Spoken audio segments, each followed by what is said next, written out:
Let's focus back on kinematic quantities. Some of the kinematic quantities that you might be familiar with are like position, displacement, distance, speed, velocity, acceleration, time. You might have used some of them in school or common day language. We will define each one of them in due time. Let's start with displacement. It is defined as change in position. Mathematically, that is the final position minus the initial position. If we are using p for position, as you might see in this equation here, this being the final position, p sub f, notice the vector here symbol, and p sub I, so the difference between the final position minus the initial position is my displacement vector. Displacement is a vector, like position is a vector. The difference between two vectors is a vector. The magnitude of the displacement is given in meters, and since it is a vector, what matters is not just the magnitude, but the magnitude and the direction. Both of them are important. Distance. Contrast distance to displacement. Distance is not a vector. It's what we use in common day language most of the time. It is also expressed in meters. But in this case, since it's not a vector, direction is not important.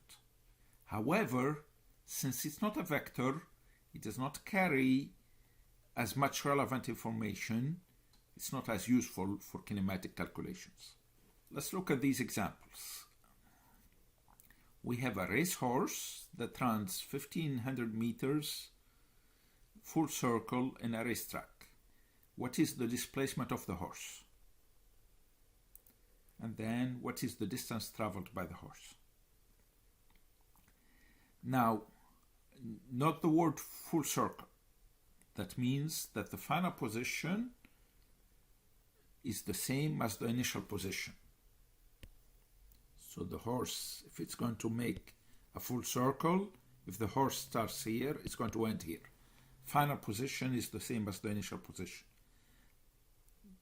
Thus, the displacement, remember what the displacement is. Displacement is final position minus initial position. So the displacement is 0, since the final position is the same as the initial position. Now, second question, part B, says, what is the distance traveled by the horse? The distance traveled by the horse, though, is a different story. Okay, let's change the color of the pen to red. So if the horse starts here, it's going to move all of this distance.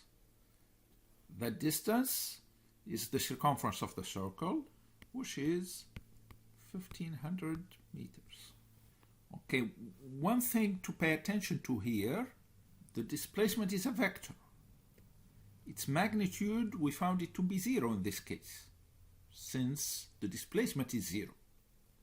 Notice that the magnitude of the displacement vector is not the same as the distance traveled. Sometimes, if the motion is along one direction, the magnitude of the displacement is going to be the same as the distance traveled. But it's not always the case, as we can see from here. Now, just for the fun of it, what if we change this question and say that the racehorse moves not full circle, but half a circle? What would be the displacement of the horse, and what is the distance traveled? This is maybe worthwhile looking into. I'm not going to solve it here, but think of it.